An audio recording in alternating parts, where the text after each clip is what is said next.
Welcome to the Redirect Podcast. My name is Abigail Hewins. And I'm Emily Rojas. The Redirect Podcast is a show where we shift the conversation back to books. We discuss themes from some of our favorite books and how those themes show up in real lived experiences. On today's episode, we're catching up on all things books, including fan fiction, recent reads, and Gypsy Rose Blanchard's new book. But first, if you enjoyed the podcast, we would just humbly ask that you can support us in a few simple ways. First, you can leave us a 5-star review on Apple Podcasts and let us know that you love the show. We'd also love for you to follow us on Instagram at Redirect Podcast. And finally, if you really, really love the show, we'd love for you to share it with a friend. By far, sharing our show with a friend is the best way to help us grow this community of book-loving nerds. Okay, let's dive in. So much to discuss. So much to discuss today. So little time. Where should we start? I don't even know. Well, okay, let's pick up. How about this? Let's start with this. Let's pick up on a conversation that we started in our last episode where I told you that I had read Manacled. And yes. Then I said, Emily, please read Manacled. And we didn't talk too much about it because I didn't want to create lots of spoilers. But now you've read it. And for those who want to read it but haven't yet, maybe skip ahead a few minutes. I think we should just get into it and have a moment. I agree. Yeah. So Manacled spoilers abound. I'll try to put in the show notes when we stop talking about it so you can come back in at that time. Yeah, I read it. And first of all, it's 1,100 pages or something. That's what I was going to say.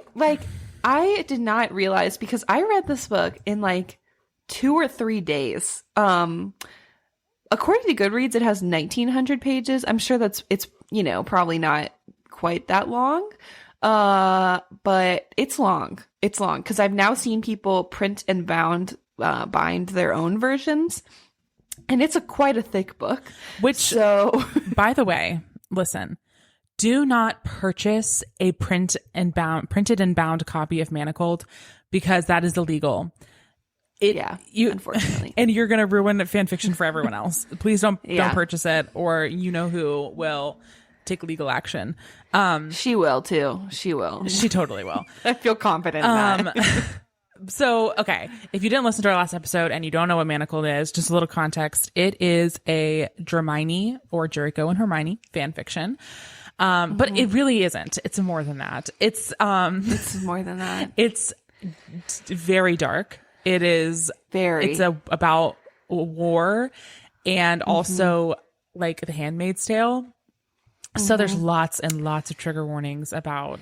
It's basically as if the good side did not win as quickly. The war between Voldemort and the Order, and they're still fighting years later. But things are kind of really, really dark for them. And Draco is obviously on the bad side. Hermione's on the good side. And it's inspired by Handmaid's Tale. So you can see where the darkness comes. Yeah, it's, sexual assault, all that kind of stuff. Yeah. Torture. But, it is, and I don't say this lightly, and obviously J.K. Rowling has done enough to ruin her legacy on her own. But this is not biased by this. She could never have written something this good.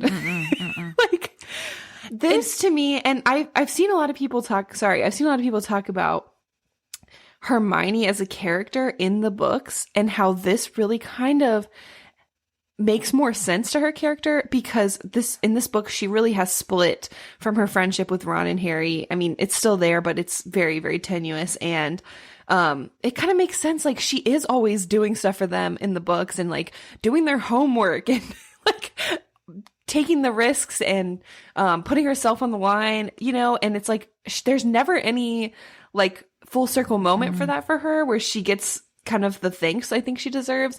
And so it makes sense to push it to this extreme if the war continues on, that she's no longer able to be friends with them and they have these ideological differences and she's the one still sacrificing herself with no recognition. So I thought, I feel like J.K. Rowling didn't even, now I love Hermione's character even more, she didn't do her justice.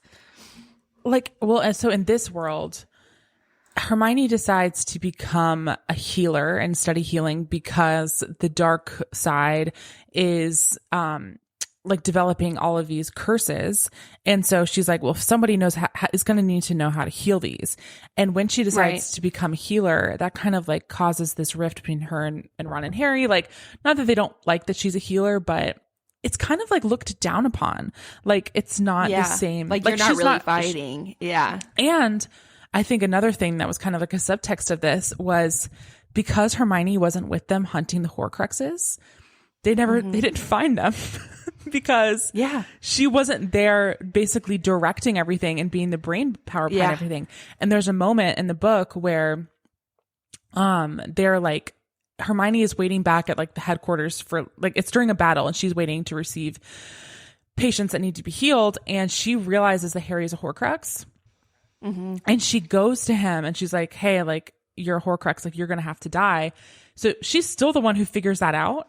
But also because she wasn't there before, they hadn't found an additional Horcrux. What was the last one? Like, Umbridge's necklace. Yes, that was the final. Yeah, so that they missed because in the original story, Hermione also helps figure that out. So because she like, it really like uplifts her character to be like, she was necessary. She was so necessary, and she ended up being necessary in this world too. Because the work that she did with her through like her relationship with Draco and like the deal that she made with them, unbeknownst to Harry and Ron and like everybody in the order except for Snape and Moody and Kingsley, was that, you know, she would like basically belong to him, I guess, so that he could be a spy. Yes. And so she really ended up being an extremely integral part, but she didn't, even in this world, she got no glory. Yes. Even at the end. Right. And let's just talk about the end. So, I can't. After like she and Draco are able to like go live their life on this island, whatever, they have a daughter. The daughter ends up after school, like moving to Britain and is in like a bookshop and is reading this book about the Second Wizarding War. And at the end is a picture of Harry, Ron, and Hermione. And it said Hermione Granger was an inactive member of the Order of the Phoenix. She did not fight. Please, Jesus God. You don't understand. If you have not read Manacled, and again, I think you should, but if you haven't, and I understand if you don't, again, it is very dark, trigger warnings, or if you haven't read Harry Potter, it might be a little hard to follow some parts, but you don't understand the journey this book takes you on. So to set it up even further, you start off the book kind of mid-action, and Hermione has no memories of the ending of the war, and basically Voldemort has won, and she has no recollection of how did that happen, how did I get to this point. She's kind of, to protect herself, to protect her memories from Voldemort finding them out, because he can read minds, she's kind of completely walled them off even from herself. And then about halfway through, like, I think was really cool because it's like a wizarding world extreme to something that human beings do with traumatic memories, that we sometimes shut them off until we're ready to process them. But she was shutting off these memories to protect them from the, like, because she's like the last one of, she's, besides Snape, the last, as far as she knows, she's the last she's the last surviving member of the Order of the Phoenix. So she probably has intelligence that she's locked away, but she has no idea what the memories are. And then about halfway through, you get like 30 chapters of flashbacks filling in all the details. And I have to say, I love that as a trope. When the main character doesn't know what's going on and you're kind of finding out with them, like, I just really enjoy that. So that was crazy. So you've been through all this trauma, and then you get all these flashbacks that explain like certain things that were happening or put things in a different light. And then you're back to the present day. You go on this whole journey, and then you end with that sentence being the final sentence. And she did not fight, but you know now all that she did, all that she sacrificed, her body, her soul, her mind. She put it all on the line. And then for the history books to say she did not fight. And you know what?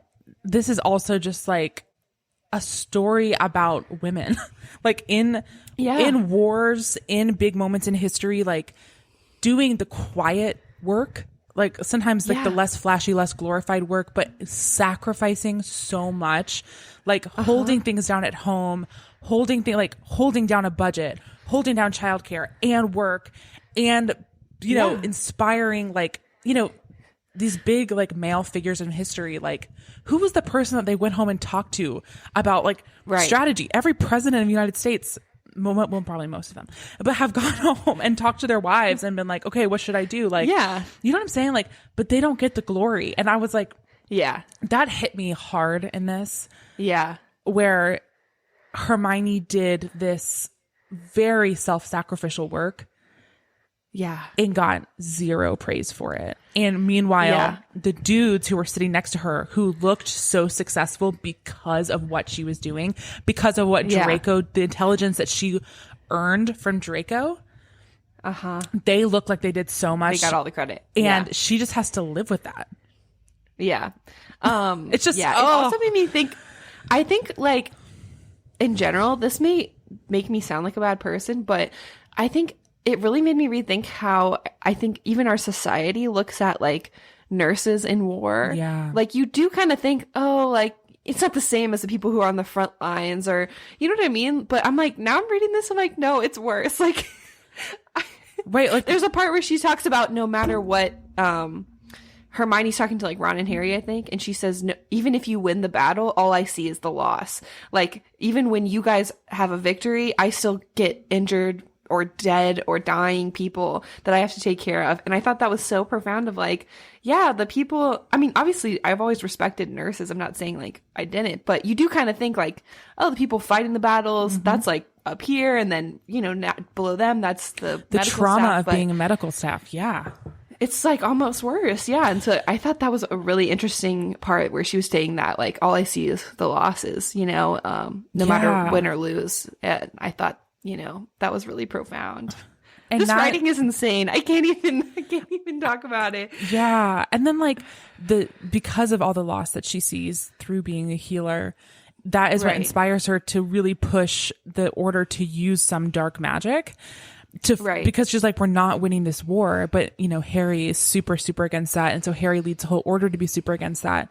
And so she ends up using some dark magic in the moments when she finds herself in a battle situation. Yeah. Which is another way she gives of herself, because this story also really like builds out the idea that dark magic is corrosive to you and that it will harm you. And even just using a little bit of dark magic can like pretty much forever change you. And so she had full knowledge that using dark magic would change her, but she was sacrificing, willing to do it anyway, which I thought was really cool. I mean, one thing I will say about Manacled is it is a fan fiction, so it's basically unedited. So it could be a third shorter at least, probably. Yeah. But it's perfect. Yeah, it's still amazing. And I think like to reduce it to a Dramini fanfic is just does not like do justice. Well, that's what I to think. what this is. I think this has really changed my perspective on fan fiction, and you guys can go listen to our fan fiction episode. We both have enjoyed fan fiction. Obviously, we love Peeta's games, as we've talked about. But I've always kind of thought of fan fiction as being like, oh, like if you wanted an alternate ending, or if you wanted, like if you were hoping certain characters would get together, like if you hoped Draco and Hermione would get together, then you could go write your own world where that happens. Kind of like a way for you to just like live what you wish would have happened or explore an alternate possibility. But this Manacled, and now I have another one that I've read since then. Another which I can Hermione? talk about. Another Hermione. It has changed my whole perspective, because it's like, this honestly is a work of art, and I understand why it's illegal to make money off fan fiction, but I wish there was a way, because I would give Cinlin Yu, the author of Manacled, I would give her at least, you know, $10 or something on a Patreon to have read this, you know? And it's just insane that she put so much work into it. Honestly, I think it is better than any of the Harry Potter books. Yeah. I mean, it could use some editing, but the concept, the writing, the like foreshadowing, and then the kind of coming in and filling in those questions you had.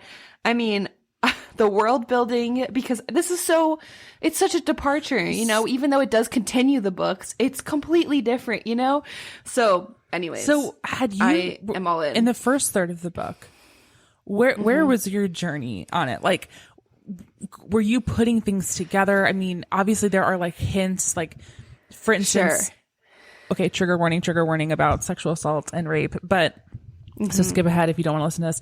But, because Draco has to like try and impregnate Hermione, it seems traumatic for both of them. Like, obviously it's very traumatic for her, but in a sense, he is also being assaulted because he knows that Voldemort is going to. He also has no choice in this. He knows he is going to read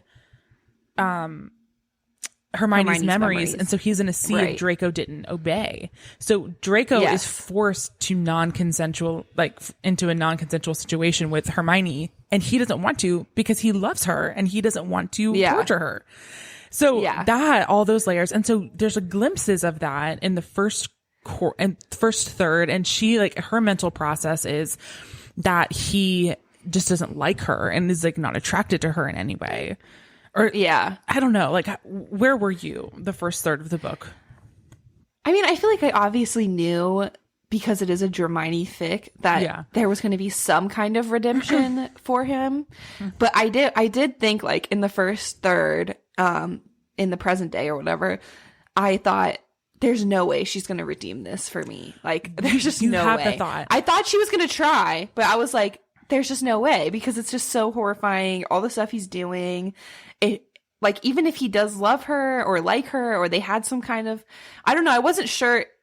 And I wasn't sure either if it would be like in the future he would fall for her, or if he had already in the past. Yeah, you know that's what I mean? unclear. Like, I couldn't tell. Well, because then the first third of the book, it would be the future. The first third of the book, you don't know the flashbacks are going to happen. You don't know there's going to be flashbacks. So I thought maybe somehow he would fall for her, and then they would work together or whatever to, and then you think there's no way that can be redeemed. There's no way, because that's what I thought too. I was like, okay, well, if he falls for her later, you can't erase the fact that he tortured her and enslaved her. But then she does. Unfortunately, she does.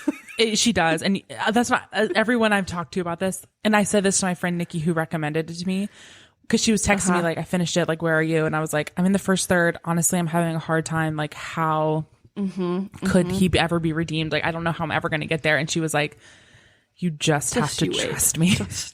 Just you wait. You just have to trust me. So, I love that for us. Yeah. I love it. I'm not kidding. It is a lengthy book, and I literally I have not felt that way in such a long time, where I couldn't stop reading it. Like, I was staying up late, which I don't do. Like, I was staying up to like 11 or 12 to read this, getting up early in the morning, to reading it during my lunch break. Like, I could not stop. Yeah. So I have not felt that way in a long time. And then that did lead me to another Hermione fanfic, which I think is the perfect palate cleanser. It's called Draco Malfoy and the Mortifying Ordeal of Being in Love. Oh, I've heard of that one. Okay, tell me about it. Yes. It's another popular one.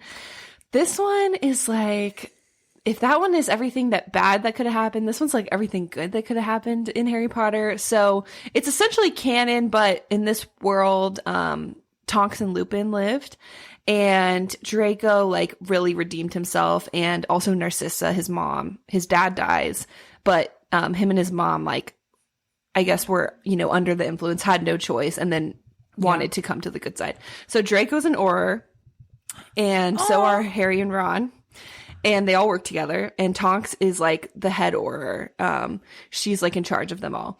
And Hermione is a healer also in this world, which I just think it tracks. It makes more sense for her, She's a healer and a Muggle doctor. So she has earned an MD in the Muggle world. Cool. And she has, pursued education in the Wizarding world. And so she kind of has used, like, she does work in both. She's like a surgeon in the Muggle world, and she's also a healer for the Wizarding world. And she does research that kind of combines both things. And so she has made some kind of scientific discovery that you don't know what it is. It's like top secret. But because of this, the Ministry of Magic is worried that someone might be after her or trying to stop her from making this discovery or whatever. So she is assigned an Auror to protect her, and Draco is assigned to watch her. And it's just it was so fun, honestly. And even the author said, like, this is like a mostly happy book, but there's like a few scenes. Of course, there's this tension of like who's after her, but it's resolved very quickly. It's mostly just like they have to go to all these like magical sites for her research. She needs like certain specific magical artifacts, like on certain days she has to collect them. So, they have to traipse around Europe together. It's just really fun. And I liked this too because I know that this isn't always popular, but I actually really liked Hermione and Ron together. I thought like they're different, but that doesn't always mean it's a bad thing. But in this world, they got engaged like immediately after the war and ended up ending things pretty amicably because, they just wanted to go different directions in life. And I really liked that because it's like, okay, they still are really good friends. The trio is still intact in this world. But, it does kind of make sense that maybe the world that Ron wants to live in post-war, and they're 17 years old when the war ends, and they just, like maybe it doesn't make sense that they end up together forever after that. Like, maybe it does make sense that they would grow once the war is over. They don't have as much in common or their vision of their future. So I thought that was actually really nice. And I liked that the trio was still like, they're still really good friends. They have drinks all the time. And Draco's able to somewhat get along with Ron and Harry. I just thought it was a really nice. So if you read Manacled and you're depressed, gonna read this now. Again, this is 200,000 words. And I looked up like the average novel. This is longer than the average novel. So it's another long one, but I read it in like 2 days again. So I'm on a streak. But I think, this is like the anecdote to Manacled. If you want to keep reading Hermione, but you don't want to be depressed, this is a really fun book. Okay. 10 out of 10. I'm there. I'm going to read it. 5 stars. I love that. Oh my gosh. I need a little inspiration. So technically I read Manacled last year because I finished it on New Year's Eve. So, hold on. I'm on my wrong Google Drive. I'm looking at my reading log here. I'm trying to see what I have read this year. Had I read Leave the World Behind when we recorded our last episode? Okay. No. So this is I had just read it. Yeah. Okay. So this is another pickup where I caught up with you. I read it. This is a 5-star book for me. Wait, really? And I don't think you had finished it all the way. Yeah, I hadn't. I didn't love it. It was a 3-star for me. Really? Okay. but I do see why you liked it. I think I just was maybe I had the wrong expectations going in. But yeah, tell about why you liked it so they can have the opposite perspective. Yeah. So as a refresher, Leave the World Behind is a book about a family, mom, dad, a teenage son, and a tween daughter. And they are leaving, Brooklyn where they live to go to like somewhere around Long Island for like a quick vacation. They go, and while they're there, they find out there's like a blackout in New York City, but like right after they find that out, like they lose their cell service and Wi-Fi. And then that night, the owners of the home actually show up and are like, hey, there was a blackout in the city and we don't want to go back to our apartment. Like, sorry, can we stay here? And it's like kind of awkward. And the book just covers the next like 3 days of them just kind of cohabitating, trying to figure things out. And like, if you're someone who needs a lot of resolution, this book isn't for you, because this book is actually, and this is what I loved about it. This book was not about the disaster and what happened in the world. And it's not going to, like, you get tiny glimpses of like things that may have happened. Like what is actually going on? Is it a war? Is it like a pandemic? Is it a biological weapon? Like, you just actually don't know, and you never know. The book is about the process of what's happening in each of these characters' like hearts and minds during this time, and how they interact with each other, how they come together or push each other away. And one of the things I really loved about this book was all of the little details that you get about the characters, their history, their thought process, even from like to use an example, when the mom is like at the grocery store when they first arrive on their vacation, she goes to buy all the, vacation groceries. The way that she's thinking about buying the groceries is narrated in the book. Like, if there's healthy options, she'll buy it. If there's a green option, like, she's going to buy it. And like the way that she picks out a nectarine, like, it sounds so mundane, but it really gives you this glimpse into each of the characters and builds these really rich worlds for each of them. And then builds this tension when the owners of the home show up, who are Black. They're like older Black people and the family is white. The tension that exists between them, and then like how they're going to work together. And in the quote, there's like in the foreword of the book, there's this quote, it's a song lyric, and it says, love goes on like birdsong as soon as possible after a bomb. And I feel like that really encapsulates what this book is about. And I loved it. I watched the movie on Netflix too. There was a lot of differences, but the cast is killer. And I think it's worth reading and watching, not just watching, because you're going to get a different experience from just watching the movie. Yeah, I need to watch the movie and see what if I like it better or worse or the same. I think you might like it better. My problem was I saw the trailer for the movie, and I think I said this in the last episode, but it just makes it seem more like it's some kind of like paranormal, maybe multiple realities, because they just show the Black couple ringing the door and being like, this is our home. And then I felt like the family was like, no, this is our home. So I didn't understand that it was like a vacation house. So I think it was maybe just different expectations for what I was getting into, but I didn't hate it. I just like didn't love it. So it's just kind of meh. But okay. I'm glad you liked it. Fair enough.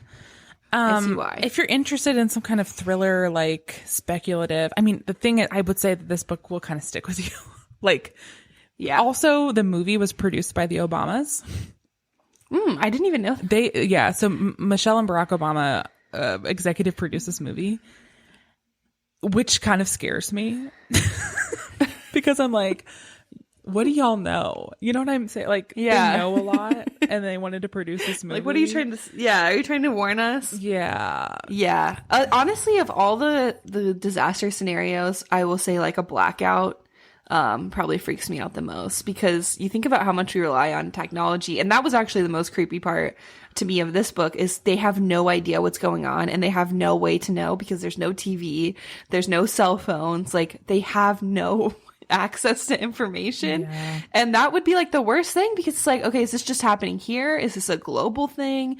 Like, you really have no way to know. So very freaky. The movie endeavors to answer more of those questions. Yeah, so that's was my understanding based on some things I saw. So I will say a quick shout out to 2 more books before we move on to Gypsy. Please. And other topics. I read Dial A for Aunties, which you recommended, I believe, on the pod. Well, you sent it to me, but I think you talked about it. I mean, yeah, at some point. I'll just say before you give your review, it was cute. Do I think it's like the best book I've ever read in my life? No, but yeah, it was fun. Okay, what did you think? I thought it was fun, but I have to say, I cannot with the trope. I think it's becoming more of a genre where someone accidentally kills someone and then like they have to get away with it. It stresses me out so much, and that is the premise of this book. So yeah, I really actually liked the book. I thought it was really fun. I liked the characters, but I was like, couldn't this just be about like their family and their crazy wedding planning business and her falling in love with this guy, or like she used to love him, old loves, whatever. Like, I would have preferred that, because the idea that they murdered someone, and this is a spoiler, but so just do 30 seconds ahead if you don't want to hear this, but she thought she killed him, and then they put him in the freezer, and then he was actually still alive, and then he died.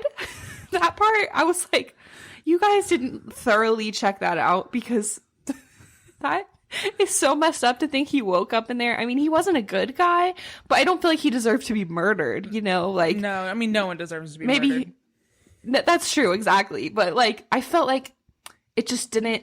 I read the Finley Donovan series, kind of a similar premise, But that one I feel like did a little bit of a better job of making you like okay with the murdering part. This part I was like, I could never get over it. I was like, she deserves to go to jail. I'm sorry. I don't want her to get away with this. Like maybe it's manslaughter or whatever. Yeah. Look, I kind of agree with you on that point. The thing I loved about it was cute and fun. Was that the aunties were so funny. Yes. And great fun characters. And if you liked it, there is a sequel. Does it also involve murder? Huh? Does it also involve murder? I think it might. So maybe exactly. Not. But I did think, like, honestly, if she had just written a book about the aunties, about their wedding planning business, I would be all in because it was really fun. But it was fun. And then I also read last one, Dark Matter by Blake Crouch. Oh, this is a definite. So good. I love Blake Crouch. So he's kind of like very, I don't know. He has like a unique style. So I think either you like him or you don't. But I love Blake Crouch. And this one is, it's giving Midnight Library, but more science-y because basically the main character, Jason, he goes out to a bar to meet up with one of his friends one night. And he's just going to go for like an hour, one drink.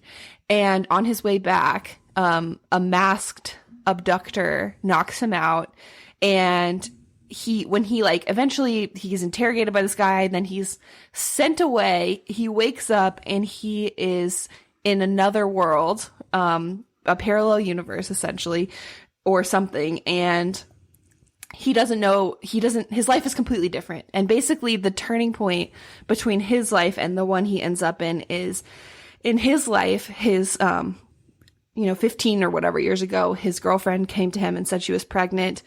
And in his life, he chose to stay with her, to raise a kid, to kind of give up his scientific research, and just become a professor to keep this child and raise a child. In the world he wakes up in, he ended things with her. They didn't keep the baby, and he dedicated himself wholeheartedly to science, and now is like this prestigious scientist, has made these groundbreaking,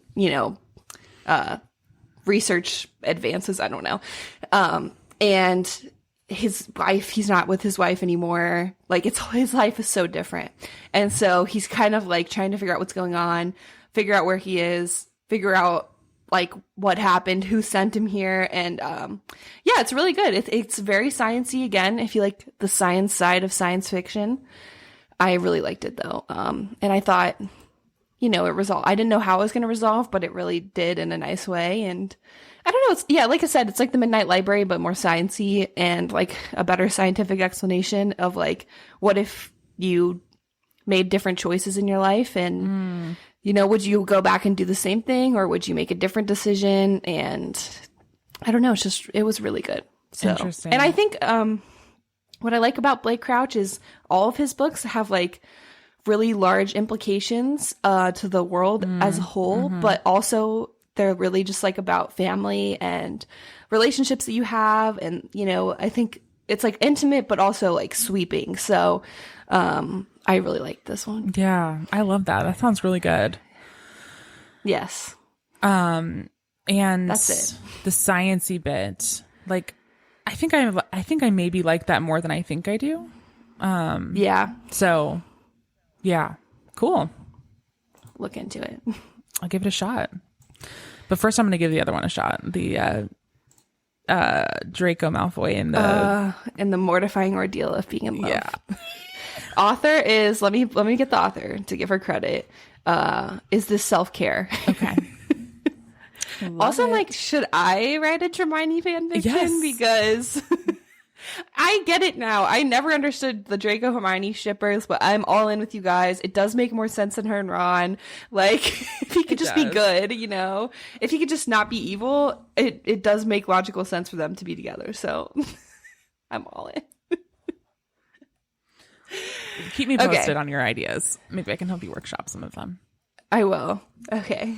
Okay. So next on the docket, we either have, I'll let you choose. We can either talk about Gypsy Rose's, new book, kind of, question mark, or we can talk about, the tea with Kate Crane and, Let's go with the tea. Okay.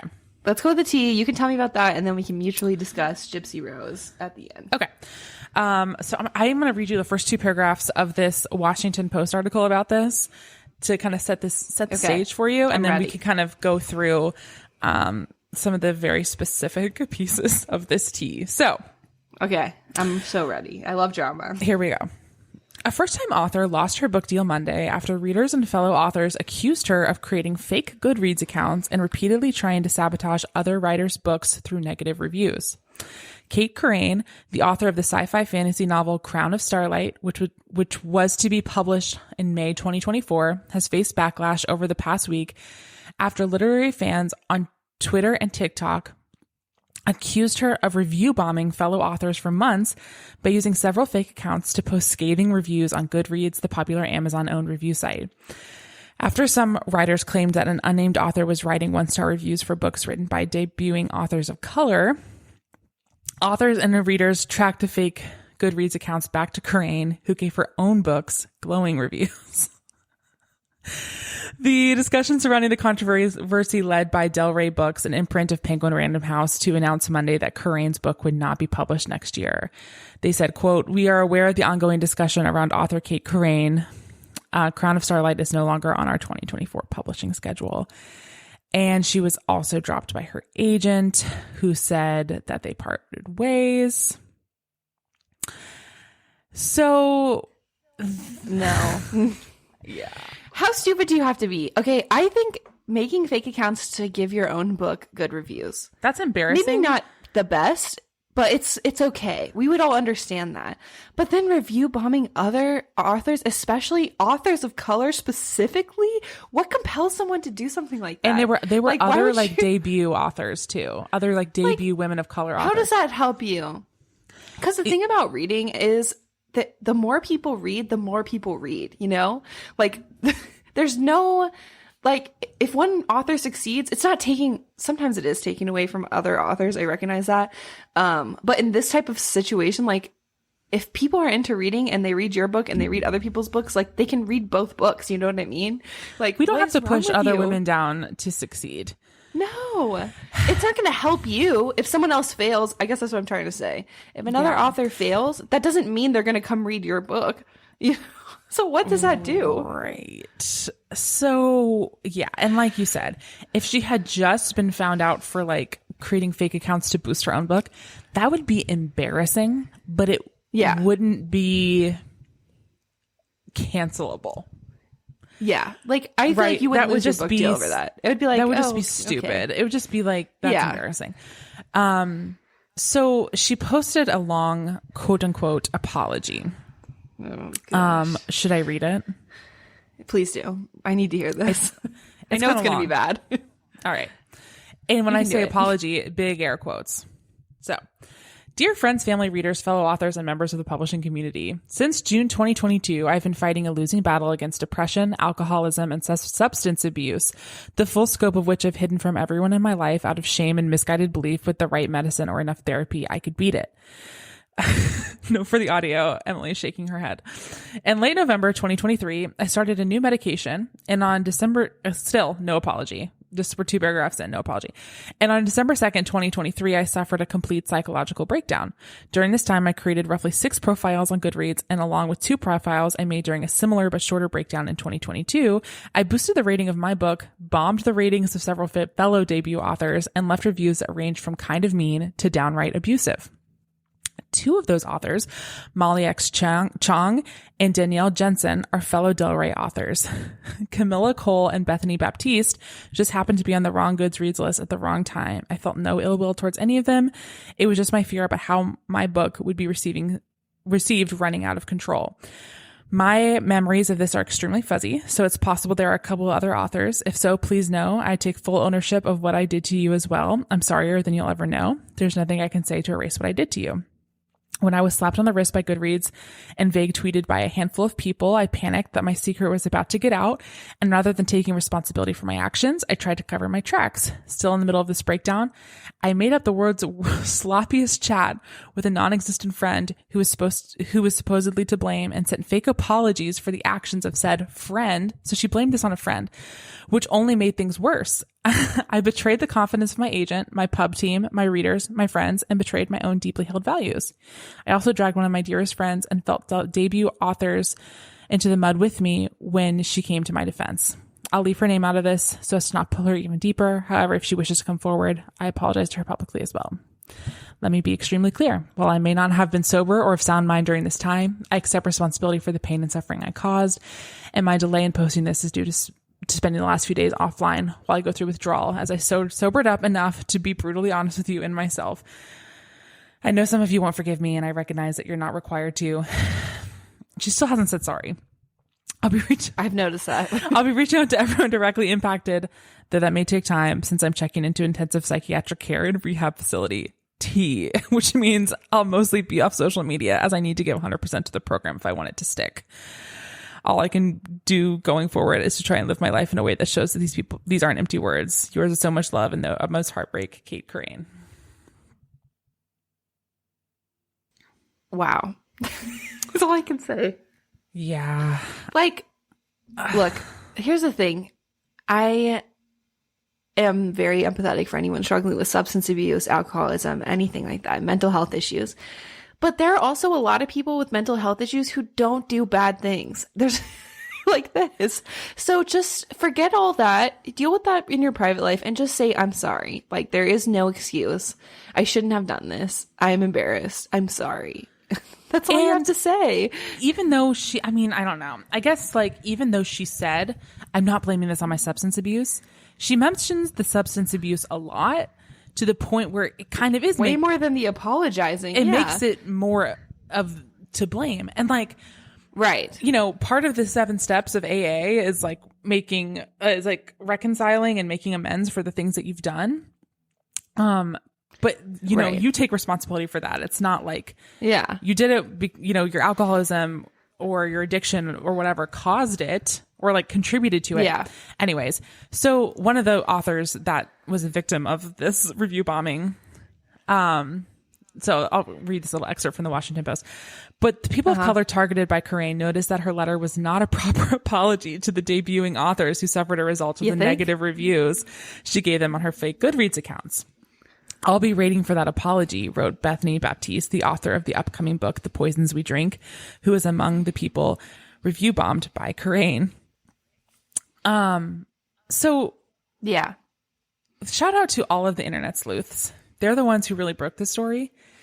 And there is a public Google Doc that has screenshots of all of the review bombing that she did and going onto these lists where her book was listed, downvoting all of the other books and upvoting her book.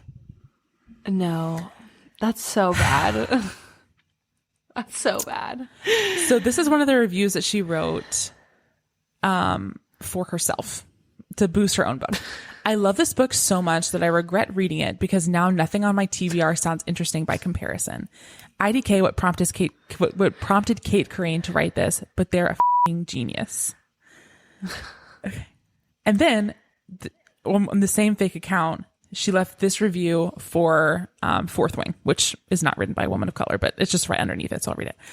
This was so bad, I'm actually writing a review about it. It's terrible. Everyone who says otherwise is on drugs. Girl, you're on drugs. Yeah, literally. I'm sorry. Oh, I'm sorry. That's terrible. I hope she genuinely does get the help she clearly needs.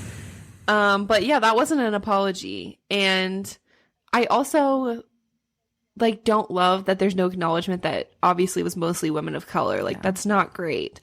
Like, that came from somewhere, and that should have been acknowledged of hey, I specifically was targeting people who already do not get a fair shot in the publishing world and are underrepresented. You're punching down. Yeah, sucks. Like the Fourth Wing one, whatever. What is that even going to do? It's one of the most popular books in the world right now. So, fine. But people who are debut authors who are trying to just probably make ends meet like you are. I don't like that. This is one of the reviews she left for one of the fellow Del Rey debut authors. 1 star. I can't believe Del Rey spent $500,000 on this when they could have spent $500,000 on anything else. Sorry, not sorry. Oh my God. That's terrible. That's cruel. Like, as a fan, like as a reader, I would never leave a review that First mean. of all, I have never given a book 1 stars, even books I've hated, because I'm like, you wrote a book. That takes something, there's something good here. And second of all, if I'm going to leave a negative review, first of all, I really don't try to leave negative reviews in public places or whatever. Like maybe I'll put it on my Instagram, but that's just personal. I don't think it's bad if you do, but I at least try to say, like, here's what I liked, here's what I didn't like. Like, that to me is just a mean. Like you said, it's just mean. It's not even a constructive. It's not like, I wish that it review. was a little faster, or the pace is, it's not like, it's just saying, this is trash. Yeah. Another one she left. No. This book promises an interesting story. Unfortunately, it fails to deliver on several fronts. First, I found the writing to be repetitive and flowery at times. There's a lot of telling and not showing. In the first chapter, the blah, blah, blah, blah, blah. But yeah, this is legitimately awful, and everyone who liked it should be ashamed of themselves. That's the kind of, these are the kinds of reviews she left. Boo. Boo to this lady. Get the help you need, and then come back with a real apology, because this is not it. You didn't actually say, like, I apologize, and so I'm sorry. Maybe what we should do to make up for her being just such a piece of is read one of the books of the authors that she like. That would be good. Yeah, let's read. Let's do The it. Poisons We Drink by Bethany Baptiste and discuss it. Okay, because join us. We should. Let's see. Love potions is a dangerous business. Brewing has painful, debilitating side effects, and getting caught means death or a prison sentence. But what Venus is most afraid of is the dark, sentient magic within her. Why not? Yeah, that sounds good. Let's give it a try. And if we don't like it, we won't be that mean. We'll at least be honest. We'll be honest. Not mean. Anyways, I just had to share that. All right, finally, speaking of hot takes, Gypsy Rose Blanchard released a new book, quote unquote. And I'm going to use air quotes for the book. I'm upset. I paid $9.99. I don't recommend paying for this book. Basically, it should have been like $4.99 because it's not. It should have been free. It's because it's a sorry. It's a teaser for her real book. And so what it does is it like mirrors the chapters of what will be coming in the real book, but instead of putting any content, it is excerpts from phone conversations that she had with the person who's actually writing her book. Right. Mm-hmm. Get on the notes that are going to go into the book. So it's just transcripts of phone conversations. It's it's essentially her notes that she's going to use to write her actual book, allegedly this year. And like little paragraphs for context spliced here and there. But no. And I do, this is my fault because I was suspicious. I thought to myself, surely someone would have given her a book deal. Why is this only available on Kindle? Why isn't there a hard copy or at least a paperback? I'm sure someone would have given her. I mean, she's everywhere right now. So I should have known, and I should have done some more research. But if you, like me, thought this was an actual book, we are wrong. So I'm sure we were planning on devoting this whole episode to this book, but obviously there's not that much to talk about. I mean, there's going to be a full book coming, and I'm sure we will do a full episode once that actual book is released. But again, this is like the footnotes or the bibliography. It is. It's basically the outline. And I mean, there were bits of tea in this little outline where I was like, hold the phone. Like, things about her mom that I didn't know, things about her relationship with Nick I didn't know. I didn't realize that she was engaged to another guy while in prison before her marriage to her husband Ryan, who she also met and married while in prison. I think it's been really interesting, not so much as a participant, but as someone who's just been watching the discourse online about Gypsy Rose, of like everyone being like, what an icon, but also like, this is a person who still needs a ton of help. And this is a lot at once. It's a lot of notoriety and fame at once. She's like in her 30s, but have had very few life experiences. In her little book novella thing, you know, she kind of compares being in prison to like going to high school and like trying out different cliques and trying to figure out her identity. Like this is an adult woman who either has never just been on her own, and if she stays in this marriage, she never will be. So we just need to take care. I think in general, like I think she's an unstable person. I don't see it ending well. Yeah, right as it goes right now. I hope for her, much like I hoped for, you know, the corn kid, for anyone who receives a lot of attention at once, that they will quickly fade away and that she can live a normal life. Unfortunately, I don't know if that will happen, but I just don't think it's probably good to put this much attention on someone who has had a very traumatic life. And again, like you said, has never really been free, to make her own decisions ever in life. So, you know, and the one decision she made was essentially to kill her mom. So I don't know that this is like the best scenario we're putting her in. But yeah, if you are really, really into Gypsy and you want to get a head start on the book, I would recommend it. But otherwise, I would say just hold off. Yeah. I'm sure a book will be forthcoming that will probably be more interesting to read than transcripts of her conversations. Which, you know, she mentions a few things about, like, in the phone calls with Melissa Moore, who's her writing partner, I guess, about, you know, what she wants to do when she gets out. And some of the things she talks about are wanting to become an advocate for children who are in abusive situations, or, you know, to try and pass better laws so that, you know, doctors can maybe do more, you know, when they think that they may be seeing like mistreatment or something like that. So I hope that that's true. And I hope that she's able to funnel some of this tragedy into, you know, one of the things that really stuck with me that I highlighted in the book was that she said that she wasn't able to get therapy while in prison because the penal system thinks that she's well enough. Like she's not unwell enough to get therapy, which I was like, excuse me? What are we dealing with here? What are you talking about? Is she the pinnacle of mental What are we talking about right now? Yeah. So I hope that she, you know what? Here's what I hope for her book. I hope that actually she delays it like a year or 2 years. Yeah. She goes to therapy. She stabilizes her life. And then from that perspective, she writes a book that is reflective on her life from like a more informed and like healed point of view. I agree. I think that's a better call. And I mean, she says in this book that her book's coming out in 2024.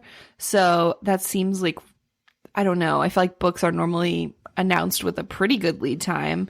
So I wouldn't be surprised if it does get pushed back at least a little. So I kind of hope it does, like you said. And she can write from a more like an outside perspective, or I don't know, like more removed from the situation. Because right now it's like, okay, you're just fresh out of jail. Like you need time to think and process and adjust, stabilize, and heal. I mean, imagine how overwhelming that would all be at once. Yeah, I can't. To go from being imprisoned your whole life, basically, to being in prison, which felt like a lot of freedom for her, honestly. Yeah. You know, for a lot of people, prison feels like a lack of freedom. For her, it was like, I got to have a job. I you know, could talk to people. She had friendships. Walk. She went. Oh, she learned. Like she got an education. Like, maybe like prison actually. Like she's the first person that prison has ever actually worked for.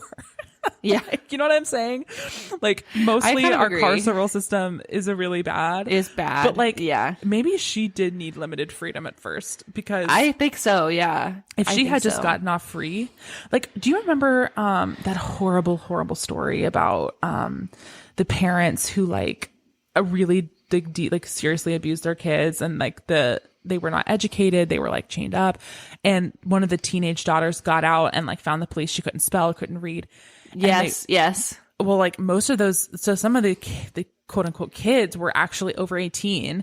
They were like in their 20s. Yeah. And so they couldn't be in the foster care system. And so they were just like put into the world. Released. And it ended really badly for a lot of them. Like they did not have any education or skills or ability to socialize and were not successful in the world. So maybe you almost need that. If you're in that situation, you need some kind maybe of not prison, but transition. something. So yeah, definitely. Anyways, all right. Well, that's it. We will be back on Gypsy Rose's book should she decide to publish one. Yes, and we will discuss it with lots of grace and perspective, absolutely. or we will attempt to. Yeah. All right. Well, is that it? That's it. That's all it. right. We'll catch see you guys on the in 2 flippity more flip. weeks. Bye. Catch you on the flippity flip. Bye.